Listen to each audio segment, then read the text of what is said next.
అందించినటువంటి మన బాలకృష్ణ గారిని మాట్లాడవలసిందిగా ప్రార్థిస్తున్నాము.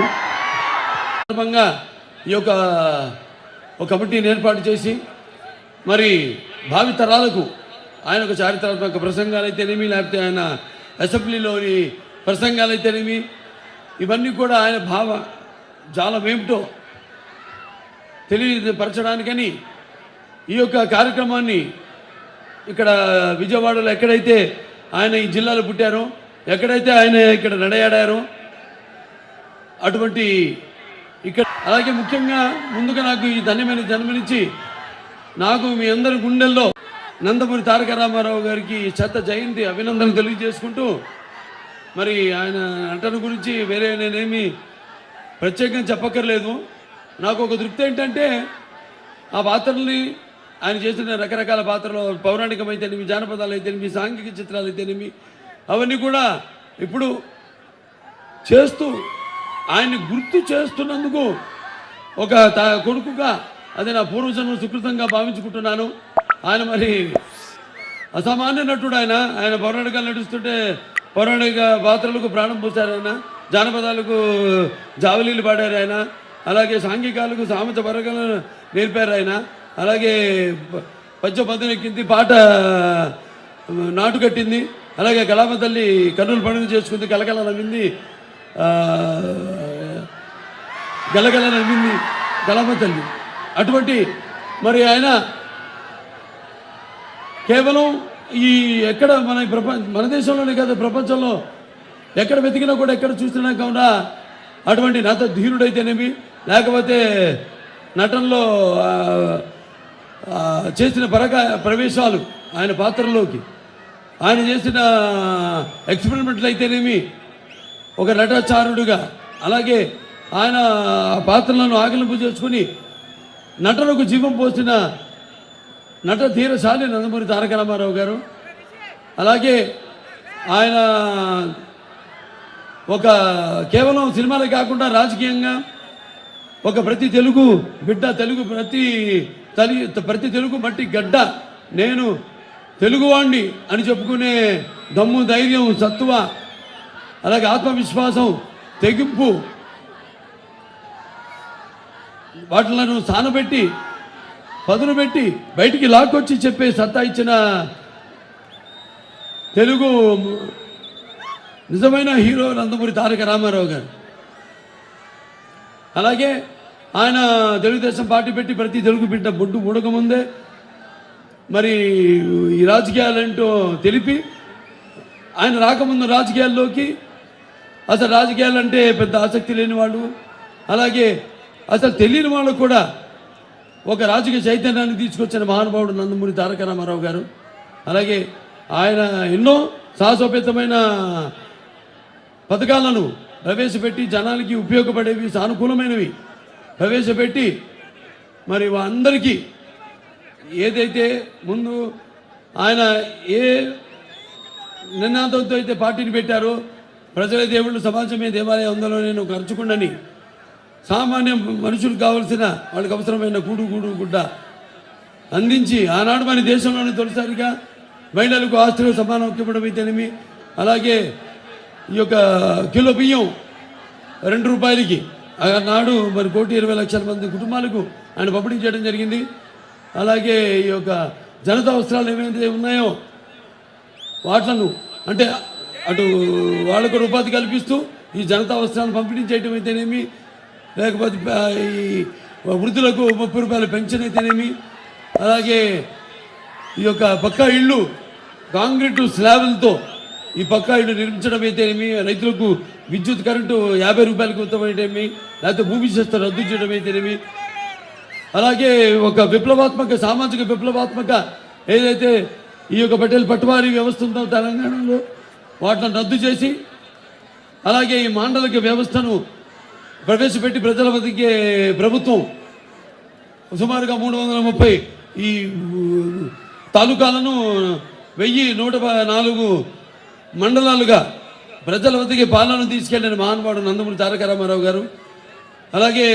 ప్రగతి దిశగా మరి రైతులకు కూడా అన్ని సౌకర్యాలు ఒకే చోట లభించే విధంగా ఆయన ప్రారంభించడం జరిగింది. అలాగే ఈ యొక్క ఊళ్ళ యొక్క సమగ్ర అభివృద్ధి కోసం ఒక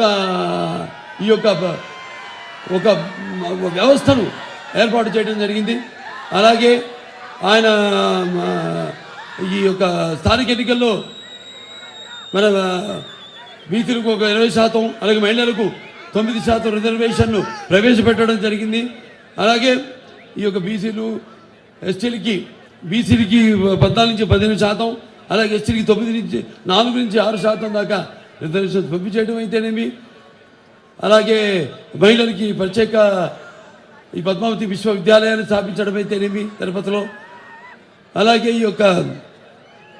ఏదైతే ఈ గురుకుల పాఠశాలలు ఉన్నాయో ఆశ్రమ పాఠశాలలు, అలాగే ఈ యొక్క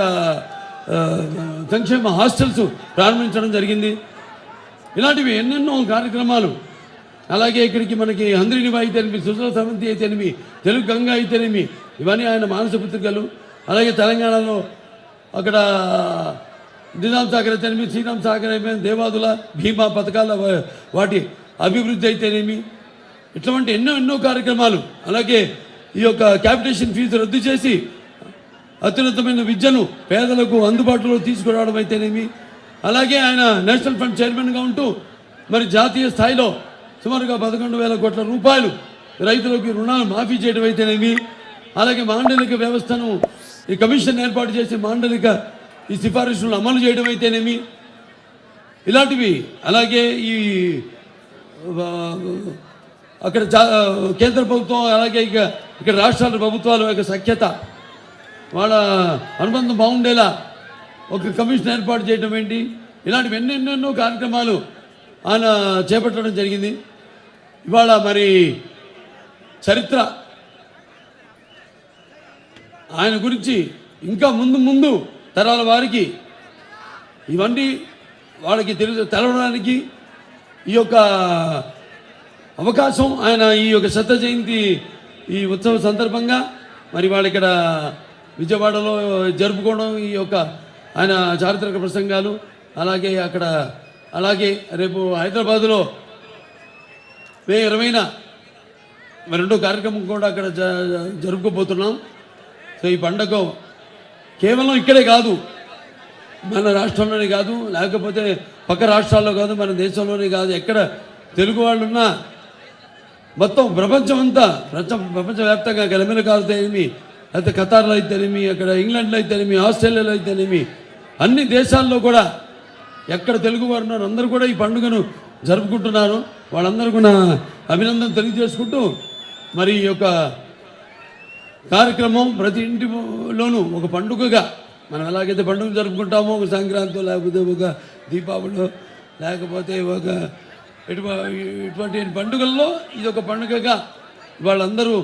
ఆయన ఈ యొక్క శత జయంతి పండుగను జరుపుకుంటున్నందుకు అందరూ కూడా నా అభినందన తెలియజేసుకుంటూ, అలాగే ఆయన చేసిన సేవలకి మనం ఎంతో రుణపడి ఉన్నాం ఆయనకి. అలాగే ఈ యొక్క కమిటీ ఏదైతే ఏర్పడి ఈ యొక్క కార్యక్రమాన్ని ఇంత దిగ్విజయంగా జరుపుతుందో ఆ కమిటీ సభ్యులందరూ కూడా మన చైర్మన్ టీడీపీ జనార్దన్ గారికి అయితేనేమి, లేకపోతే కాటగడ్డ ప్రసాద్ గారికి, అలాగే షరీఫ్ గారికి అయితేనేమి, అలాగే రావుల చంద్రశేఖర్ రెడ్డి గారికి, అట్లూరి అశ్విన్ గారికి, అలాగే కంటమనేని రవిశంకర్ గారికి, విక్రమ్ పూల గారికి, అలాగే భగీరథ గారికి, అట్లూరి నారాయణ గారికి, శ్రీపతి సతీష్ గారికి, కేశవరెడ్డి రావు గారికి, అలాగే మధుసూదన్ రాజు గారికి, కేవీఎస్ మధుసూదన్ రాజు గారికి, మండవ సతీష్ గారికి, అలాగే రామ్మోహన్ రావు గారికి, పార అశోక్ గారికి, అందరూ కూడా వాళ్ళు చేస్తున్న కృషికి నా అభినందనలు తెలియజేసుకుంటూ మరి ఈ యొక్క కార్యక్రమానికి విచ్చేసే ప్రతి ఒక్కరు కూడా రామారావు గారు ఆయన మ్యాగ్నానిమిటీకి ఆయన చేసిన సేవలకి మీ యొక్క కృతజ్ఞతలు, మీ యొక్క శ్రద్ధాంజలిని గడించడానికి విచ్చేసే ప్రతి ఒక్కరు కూడా నా కృతజ్ఞతలు, నా అభినందనలు, నా కుటుంబ సభ్యుల తరఫున అందరూ కూడా నా అభినందనలు తెలియజేసుకుంటూ నేను సెలవు తీసుకుంటున్నాను. జై ఎన్టీఆర్, జై ఎన్టీఆర్, జై ఎన్టీఆర్. తెలుగుదేశం తెలుగుదేశం తెలుగుదేశం